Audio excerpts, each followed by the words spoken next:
Hello दोस्तों, स्वागत है आपका राज एग्ज़ाम टी पर। साथियों, हमारी सीरीज़ चल रही थी कंप्यूटर क्लासेज की। तो साथियों, हमने रीट मेंस के लिए आईसीटी क्लास स्टार्ट की थी। 2 क्लास हमारी कंप्लीट हो चुकी है। तीसरी क्लास साथियों आज हम करने जा रहे हैं। जिन विद्यार्थियों ने 2 क्लास पिछली नहीं देखी है वो ज़रूर देख ले। साथियों, हमने जो है 9th क्लास की यहाँ पर आरबीएससी की बुक स्टार्ट की है, क्योंकि ये हमारा बेस मजबूत करता है और यहीं से साथियों अक्सर क्वेश्चन जो है एग्ज़ाम में पूछे जाते हैं। तो साथियों, पिछले वीडियो में हमने यहाँ पर सीपीयू के बारे में देखा था और साथियों अब हम इस वीडियो में सीपीयू को 3 भागों में बांटा जा सकता है, इस पर चर्चा करने वाले हैं। तो शुरुआत करते हैं।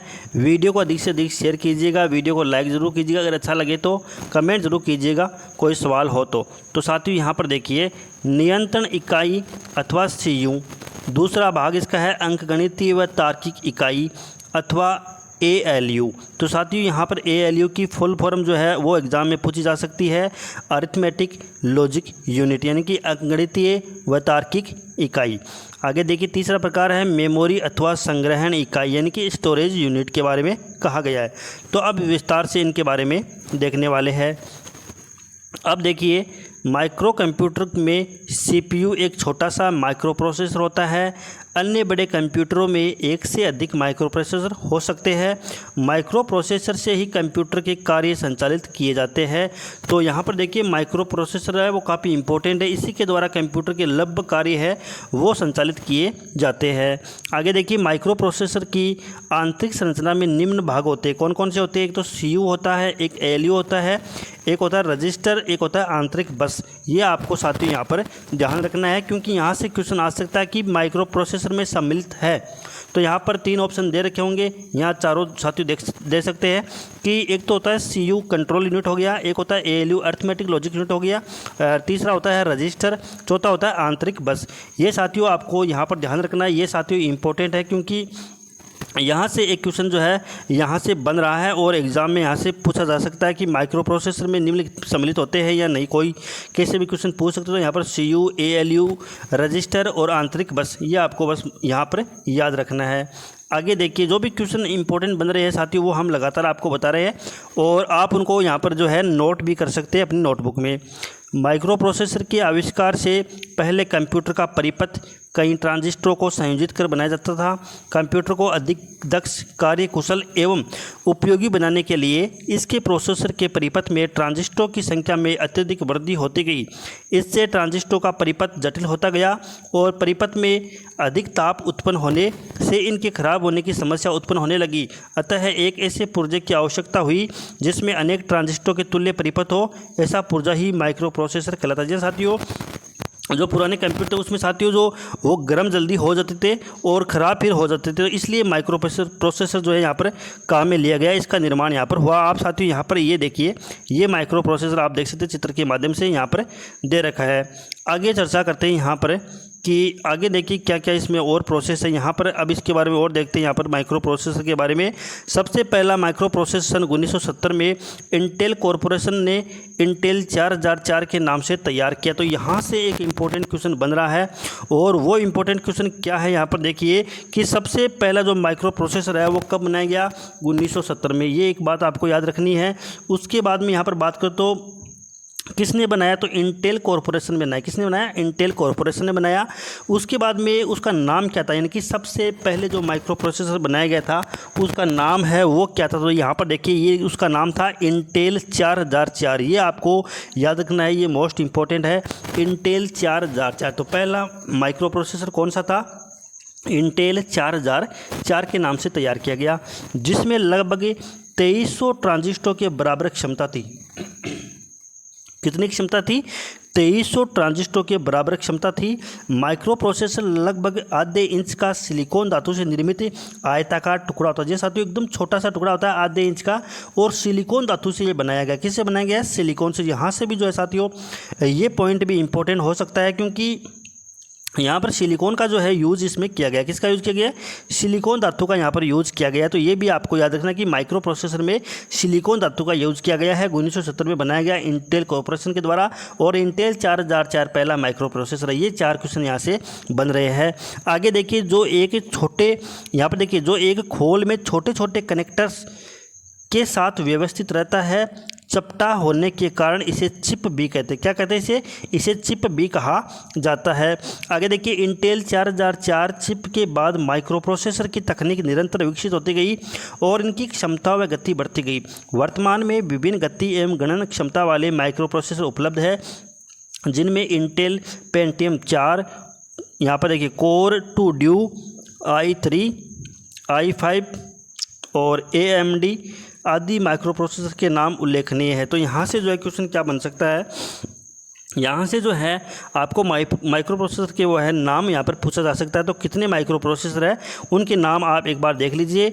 एक तो होता है Intel Pentium 4, core 2 due, i3, i5, AMD। तो यहाँ क्वेश्चन ये आ सकता है कि AMD क्या है, AMD क्या है? ये कोई कंप्यूटर सिस्टम है, आउटपुट यूनिट है, माइक्रो प्रोसेसर है, ये क्या है? तो यहाँ पर आपको क्या करना है, आंसर माइक्रो प्रोसेसर है। क्या है? Micro processor. तो ये 5 नाम जो भी है वो आपको याद करने हैं। फिर से देखिए, इंटेल पेंटियम 4 हो गया, कोर 2 ड्यू हो गया, i3, i5, AMD हो गया। ठीक है, ये क्या है? ये माइक्रो प्रोसेसर है। अब साथियों यहाँ पर जो है CPU का पहला भाग हम पढ़ने जा रहे हैं। यहाँ से साथियों ये इंपॉर्टेंट यहाँ पर होने वाला है। आगे देखिए, नियंत्रण इकाई फुल फॉर्म देखिए, CPU की फुल फॉर्म होती है कंट्रोल यूनिट। CPU में कंट्रोल यूनिट की बहुत अहम भूमिका है। नाम के अनुसार ये कंप्यूटर की सूचनाओं के आदान प्रदान व कंप्यूटर के अन्य उपकरणों पर पूरा नियंत्रण रखती है। कंट्रोल यूनिट के प्रमुख कार्य निम्नलिखित है। तो साथियों कंट्रोल जो यूनिट है वो क्या क्या कार्य करते हैं? तो यहाँ पर क्वेश्चन ये भी पूछा जा सकता है कि निम्न में से कंट्रोल यूनिट के कार्य नहीं है, ऐसा क्वेश्चन भी जो है आपसे पूछ सकते हैं एग्जाम में। तो यहाँ पर आप ध्यान दीजिएगा। पहला यहाँ पर क्या है कि यह कंप्यूटर की समस्त आंतरिक क्रियाओं का संचालन करती है। तो कंप्यूटर की समस्त आंतरिक क्रियाओं का संचालन कौन करता है? CPU कंट्रोल यूनिट करता है। ये बात आपको याद रखनी कि कंप्यूटर की समस्त आंतरिक क्रियाओं का संचालन कौन करता है? CPU करता है।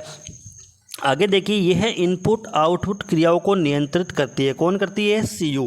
तो CPU जो है वो इनपुट और आउटपुट क्रियाओं को क्या करती है? नियंत्रित करती है। यह मेमोरी से प्रोग्राम पढ़ती है और उनकी व्याख्या करती है तथा ALU व मेमोरी में वांछित क्रिया संपन्न करने के लिए तदनुसार निर्देश भी देती है। 4 नंबर का पॉइंट देखिए, यह ALU को यह बताती है कि डेटा मेमोरी में कहाँ स्थित है, क्या क्रिया करनी है तथा प्रक्रिया के पश्चात निष्कर्ष परिणाम रिजल्ट कहाँ संग्रहित करने हैं। ये बातें आपको मुख्य रूप से 2 बातें यहाँ पर ध्यान रखनी है कि इनपुट आउटपुट क्रियाओं को नियंत्रण कौन करता है? CPU करता है। और कंप्यूटर की समस्त आंतरिक क्रियाओं का संचालन कौन करती है? CPU कंट्रोल यूनिट यहाँ पर करती है। आगे देखिए, आगे यहाँ पर देखिए, ये सभी निर्देश विद्युत संकेतों के रूप में सिस्टम बस की नियंत्रक बस यानी कि कंट्रोल बस के माध्यम से कंप्यूटर के विभिन्न भागों तक संचारित होते हैं। अनेक तारों का समूह है बस कहलाती है। यानी कि साथियों बस क्या है? यहाँ पर आप सोच रहे होंगे कि भाई वो जो बस में हम बैठ कर जाते हैं वो साधन, यहाँ पर साथियों उसकी बात नहीं हो रही है।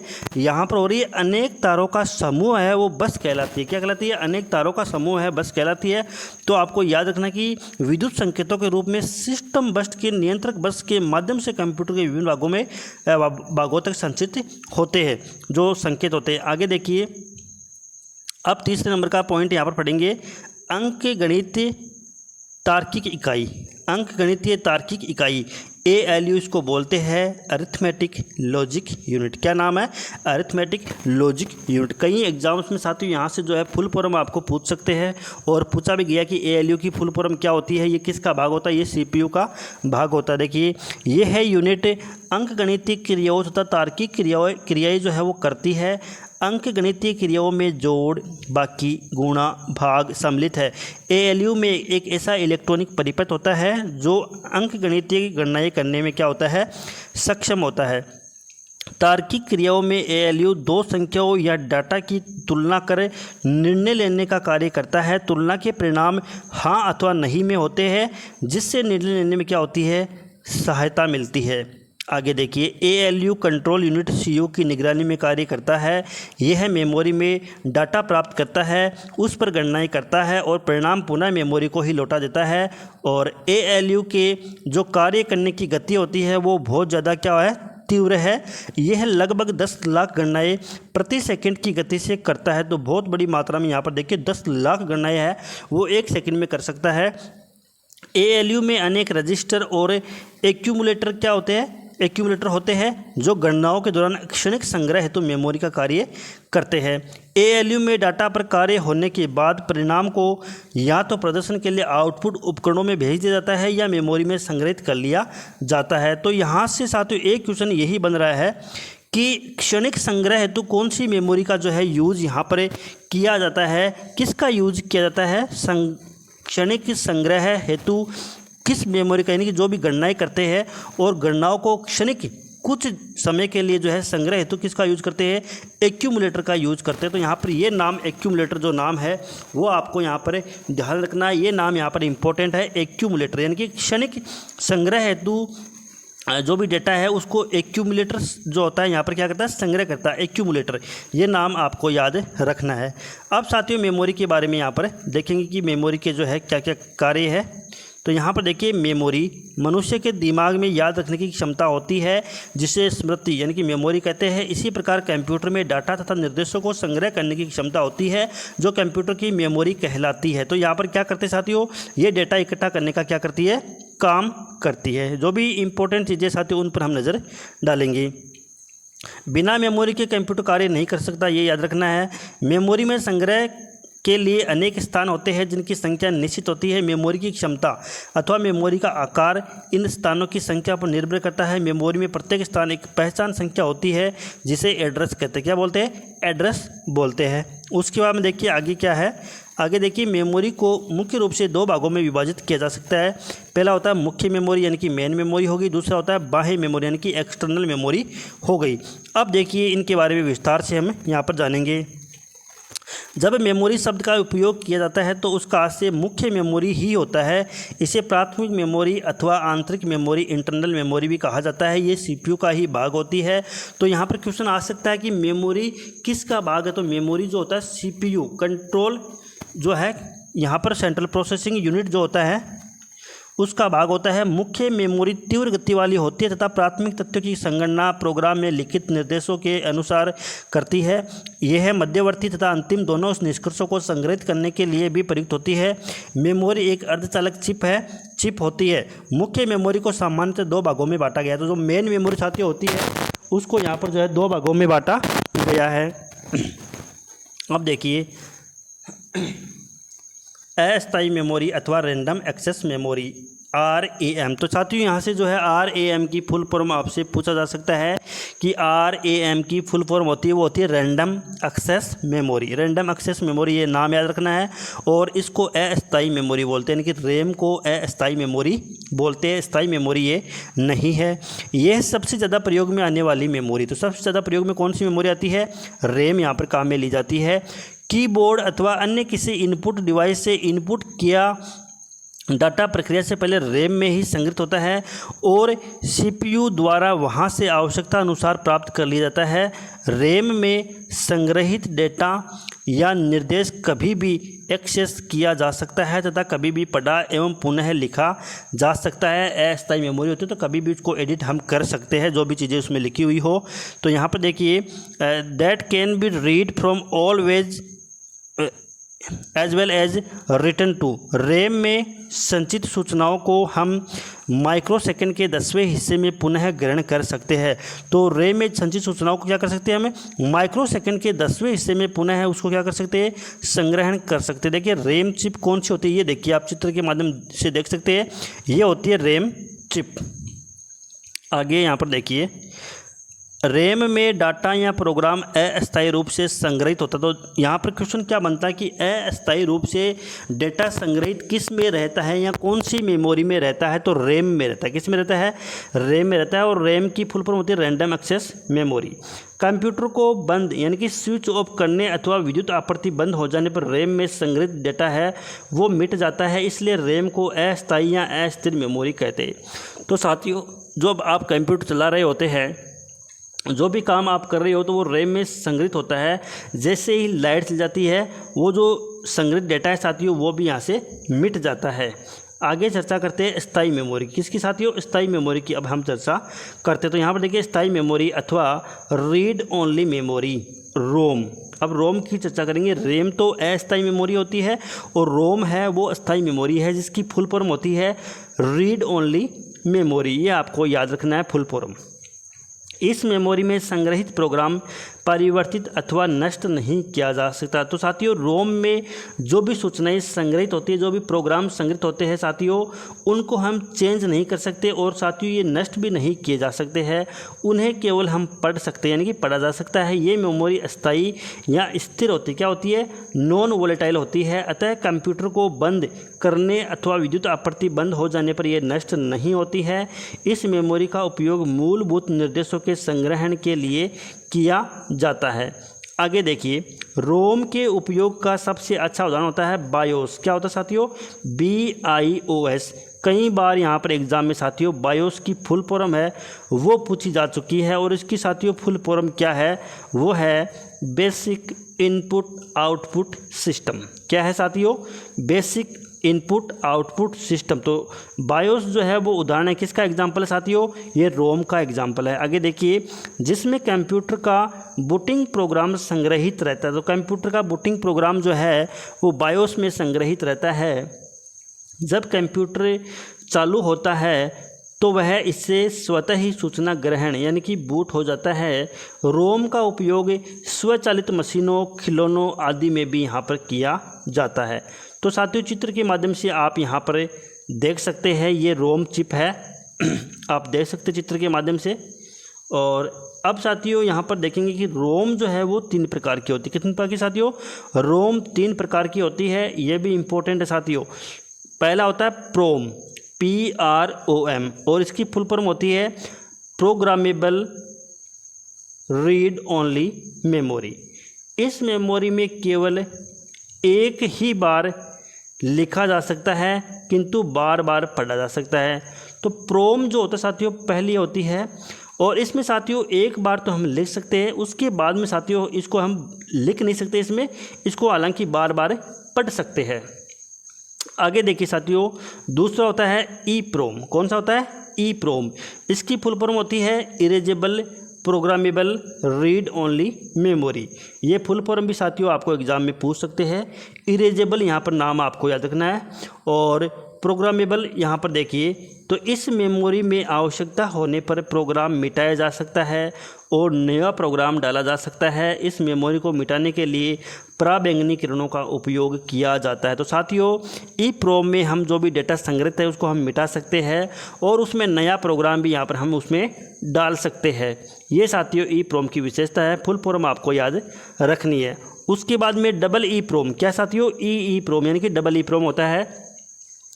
यहाँ पर देखिए, electrically erasable programmable read only memory. इस मेमोरी में प्रोग्राम को आवश्यकता होने पर विद्युत तरंगों द्वारा मिटाया जाता है एवं नया प्रोग्राम इसमें डाला जाता है। तो साथियों विद्युत तरंगों द्वारा इसको मिटाते हैं और EPROM में पराबैंगनी किरणों के माध्यम से जो है यहाँ पर मिटाने का कार्य किया जाता है। अब साथियों इंटरनल मेमोरी हमने पढ़ ली है। अब हम पढ़ेंगे बाह्य मेमोरी, एक्सटर्नल मेमोरी। डाटा को स्थायी रूप से संग्रहित करने के लिए बाह्य मेमोरी की आवश्यकता होती है। इसे द्वितीयक मेमोरी भी कहते हैं। यह मेमोरी चुंबकीय अथवा प्रकाशीय होती है। इसमें संग्रहित डेटा हमेशा सुरक्षित रहता है तथा कंप्यूटर को बंद करने पर भी नष्ट नहीं होता है। Hard disk, floppy disk, magnetic tape आदि द्वितीयक मेमोरी के उदाहरण हैं। इन्हें द्वितीयक संग्रहण युक्तियाँ भी कहते हैं। सेकेंडरी स्टोरेज डिवाइसेस भी इनको कहते हैं। तो यहाँ पर क्या जो बात है वो ध्यान देने वाली है, क्या नोट करने वाली। तो साथियों यहाँ पर देखिए, बाह्य मेमोरी की आपको एग्जाम्पल पूछ सकते हैं कि बाह्य मेमोरी कौन कौन सी होती है। तो यहाँ पर मोस्ट इम्पोर्टेंट है, इसको आप जो है याद ज़रूर रखिएगा। यहाँ पर देखिए, एक तो होता है हार्ड डिस्क, एक होता है फ्लॉपी डिस्क, एक होता है मैग्नेटिक टेप। ये क्या है? ये द्वितीयक मेमोरी है, यानी कि बाह्य मेमोरी है। तो ये आपको यहाँ पर ये 3 नाम दे रखे हैं, तो तीनों नाम आपको क्या करना है? याद रखना है। कौन कौन से? एक तो हार्ड डिस्क, एक फ्लॉपी डिस्क, एक होता है मैग्नेटिक टेप। ये क्या है? ये बाह्य मेमोरी होती है, एक्सटर्नल मेमोरी इनको बोलते हैं। और ये काफ़ी इंपॉर्टेंट है, यहाँ से एग्जाम में साथियों क्वेश्चन आपको देखने को मिल सकता है। तो हार्ड डिस्क हो गया, फ्लॉपी डिस्क हो गया और मैग्नेटिक टेप, ये क्या है? बाह्य मेमोरी है। ठीक है दोस्तों, आगे अब देखिए मेमोरी की इकाइयाँ, यूनिट्स ऑफ मेमोरी। तो यहाँ पर देखिए मेमोरी में सूचना है वो बिट के रूप में संग्रहित की जाती है। बिट बाइनरी डिजिट से मिलकर बना शब्द है। कंप्यूटर की पूरी आंतरिक क्रिया बाइनरी अंक प्रणाली यानी कि बाइनरी नंबर सिस्टम पर ही आधारित है। बाइनरी अंक प्रणाली में केवल 2 ही अंक होते हैं, 0 व 1। तो साथियों यहाँ पर ये इंपॉर्टेंट क्वेश्चन बन जाता है। क्या बन जाता है कि बाइनरी जो है, बाइनरी डिजिट कौन कौन से होते हैं वो एग्जाम में पूछ सकते हैं। तो बाइनरी डिजिट साथियों वो है 0 एवं 1। क्या है साथियों? 0 और 1 बाइनरी डिजिट होते हैं। एक बिट का मान 0 अथवा 1, 0 अथवा 1 ही हो सकता है। यह आपको याद रखना कि एक बिट का मान जो है वो 0 अथवा 1 ही हो सकता है। किसी इलेक्ट्रॉनिक परिपथ पर यदि निर्गमन की आउटपुट के रूप में कुछ विभव हो तो उसे 1 तथा विभव कुछ भी ना हो तो 0 निरूपित किया जाता है। कंप्यूटर के इलेक्ट्रॉनिक परिपथ में 1 का अर्थ प्लस उपस्थित है, जबकि 0 का अर्थ है अनुपस्थित। ये आपको याद रखनी है। 1 का मतलब उपस्थित है और 0 का मतलब अनुपस्थित है। ठीक है दोस्तों,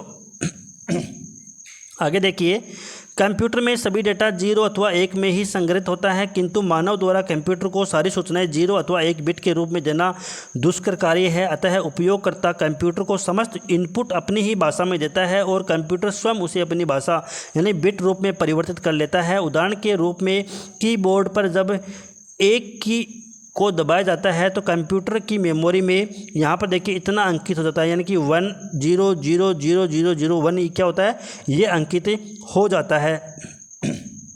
आगे देखिए यद्यपि बिट मेमोरी की प्राथमिक इकाई है, तो मेमोरी की प्राथमिक इकाई क्या है? ये क्वेश्चन यहाँ से इंपॉर्टेंट बनता है और ये आपको याद भी रखना है कि प्राथमिक यानी कि मेमोरी की प्राथमिक इकाई कौन सी है? वो है बिट। क्या है? बिट है वो प्राथमिक क्या है? इकाई है। ये आपको याद यहाँ पर रखनी है। आगे देखिए किंतु अत्यधिक छोटी होने के कारण प्राय इसका उपयोग मेमोरी के मापन में नहीं किया जाता है। सामान्यतः मेमोरी मापन में बाइट इकाई का उपयोग किया जाता है। 8 बिट से मिलकर 1 बाइट का निर्माण होता है। तो यहाँ पर याद रखना है कि जो है 8 बिट से मिलकर 1 बाइट का, यानी कि 1 बाइट। ये देखिए साथियों बाइट इस तरीके से होता है। तो एक जो बाइट है उसके बराबर साथियों क्या होता है? उसके बराबर 1 क्या 8 क्या होती है? 8 बिट होती है। ये आपको साथियों याद रखना है। तो यहाँ पर क्या याद रखना है? ये इंपॉर्टेंट बन जाता है कि प्राथमिक इकाई तो बिट होती है मेमोरी की। उसके बाद में यहाँ पर देखिए 8 बिट से मिलकर 1 बाइट का निर्माण होता है। तो 1 बाइट बराबर क्या होता है? 8 बिट होता है। बिट और बाइट के बीच एक और इकाई निब्बल है। क्या साथियों? निब्बल होती है। एक निब्बल में 4 बाइनरी अंक होते हैं, अतः ये बाइट की आधी होती है। तो साथियों यहाँ पर देखिए 1 निब्बल बराबर 4 बिट होते हैं और 2 निब्बल बराबर क्या होते हैं? 1 बाइट यहाँ पर होती है। ये आपको याद रखना है। यहाँ से क्वेश्चन बन सकता है, ये मोस्ट इंपॉर्टेंट यहाँ से होने वाला। तो 1 निब्बल में 4 बाइनरी अंक होते हैं, यानी कि एक निब्बल बराबर 4 बिट होते हैं और 2 निब्बल बराबर क्या होते हैं? 8 बिट होते हैं। और 8 बिट बराबर क्या होता है? 1 बाइट होता है। ये आपको याद रखना है।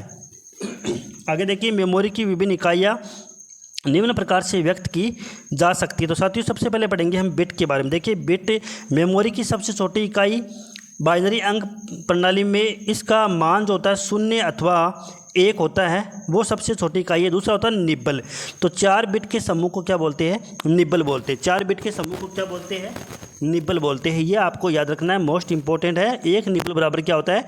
4 बिट होता है। यहाँ से क्वेश्चन जो है निश्चित रूप से आपको एग्जाम में पूछ सकते हैं, क्योंकि ये इंपॉर्टेंट यहाँ पर होने वाला है। तो 1 निब्बल बराबर क्या होते हैं? 4 बिट। साथियों जो भी इंपॉर्टेंट यहाँ पर आपको बताया जाता है वो आप बुक में या नोटबुक में ज़रूर नोट कर लें, क्योंकि साथियों 9th की बुक जो है साथियों हम आरबीसी करवा रहे हैं और लगभग विद्यार्थी जो है ये बुक नहीं पढ़ पाते, वो मार्केट से गाइड खरीदते हैं और गाइडों को जो है और बड़ी बड़ी गाइडें आती है और बहुत सारा उसमें लिखा हुआ होता है और वो पढ़ते हैं, तो साथियों उनका रिवीजन भी नहीं हो पाता। लेकिन साथियों यहाँ पर जो है हम आपके लिए एक बुक जो है स्टार्ट की है हमने, तो जो भी इंपॉर्टेंट साथियों फैक्ट होता है वो आप लिख लीजिए ताकि आपके पास एक शॉर्ट नोट के रूप में मटेरियल हो जाए। और साथियों शॉर्ट नोट के साथ ही ये इंपॉर्टेंट फैक्ट भी होने वाले हैं, तो जो भी इंपॉर्टेंट साथियों आपको बताया जाता है वो आप नोट कर लीजिए। तो यहाँ पर देखिए साथियों एक निबल बराबर क्या होता है, 4 बिट होता है। आगे देखिए आप पढ़ेंगे बाइट, और 8 बिट के समूह को बाइट कहते हैं। सामान्यतः एक कैरेक्टर अंक या अक्षर को एक बाइट से व्यक्त किया जाता है। एक बाइट बराबर क्या होता है, 8 बिट होता है। क्या होता है साथियों,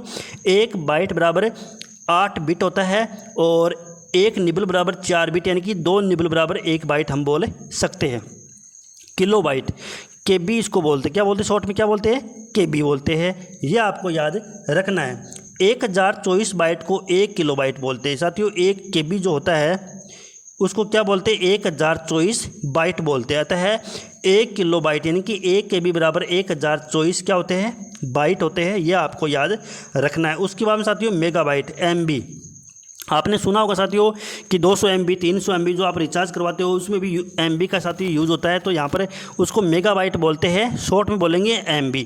तो 1000 यानी कि 1024 किलो बाइट को साथियों 1 मेगाबाइट कहा जाता है, यानी कि 1024 KB को हम 1 MB बोलते हैं। क्या बोलते हैं, 1 MB बोलते हैं। और 1 MB यहाँ पर देखिए 1 MB यानी कि मेगाबाइट बराबर होता है 1024 किलोबाइट, और 1024 इंटू 1024 यानी कि इसको बाइट भी इतना बोल सकते हैं। किसी क्वेश्चन में साथियों हम पूछ सकते हैं कि ऐसा पूछ सकते हैं क्वेश्चन की 1 MB बराबर कितने बाइट होते हैं, तो 1024 को 2 गुना हम कर देंगे तो यहाँ पर बाइट में आ जाएगा। अन्यथा 1 MB बराबर 1024 किलोबाइट होता है, यानी कि KB होता है।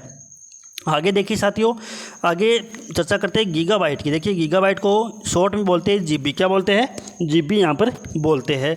और 1024 मेगाबाइट को 1 गीगाबाइट बोलते हैं। क्या बोलते हैं, 1024 मेगाबाइट को 1 गीगाबाइट कहा जाता है।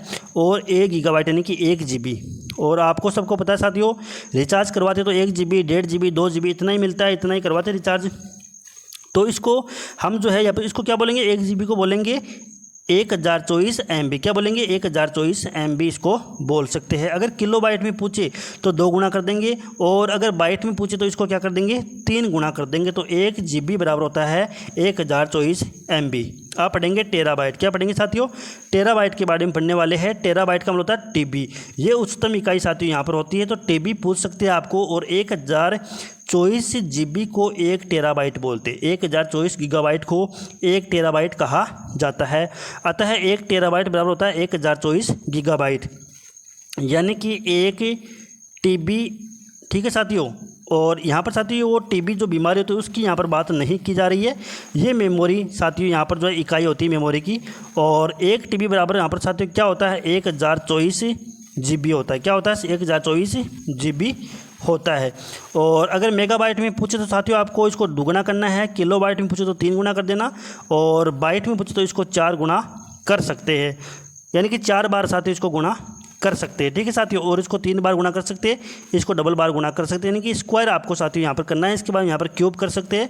यहाँ पर जो है आपको इसको डबल बार यानी कि 4 बार साथियों आपस में गुना करना है, तो बाइट में ये चेंज हो जाएगा। तो साथियों इस तरीके से जो ये मेमोरी की इकाई साथियों ये महत्वपूर्ण है और वेरी इंपॉर्टेंट साथियों। क्या है, वेरी इंपॉर्टेंट है। यहाँ से निश्चित रूप साथियों चतुर्थ श्रेणी कर्मचारी में तो आपको एक क्वेश्चन मिल ही जाएगा, और रीट के लिए काफ़ी महत्वपूर्ण यहाँ से साथियों होने वाला है। तो साथियों यहाँ पर जो भी चीज़ें हैं वो हमने आपको यहाँ पर बता दी है, जो इंपॉर्टेंट है वो आप नोट कर लीजिए, क्योंकि साथियों पूरी किताब आपसे पढ़ी नहीं जाएगी। तो जितने भी एक चैप्टर में साथियों आपको जो इंपॉर्टेंट बातें जो फैक्ट बताते हैं वो आप नोट कर लिया करो, शॉर्ट नोट आपके तैयार हो जाएंगे। और पिछले वीडियो साथियों अभी तक आपने नहीं देखे तो पिछले वीडियो भी देख ले। और अब साथियों यहाँ पर देखिए संख्या प्रणाली परिचय है, ये साथियों हम अगले वीडियो में यहाँ पर देखने वाले। तो साथियों हमने जो है यहाँ पर 3 वीडियो जो है इस बुक के कंप्लीट कर लिए हैं, और साथियों ये बुक जो है जल्दी कंप्लीट भी हो जाएगी। तो जितने विद्यार्थी देख रहे हैं वो पुराने वीडियो जरूर देख ले और आगे बढ़ते रहे, साथ में नोट्स बनाते रहे। तो साथियों वीडियो अच्छा लगा तो वीडियो को लाइक जरूर करिए, और अधिक से अधिक अपने दोस्तों के साथ शेयर जरूर करिए। और किसी ने चैनल को सब्सक्राइब अभी तक नहीं किया है तो चैनल को सब्सक्राइब जरूर कर ले। धन्यवाद।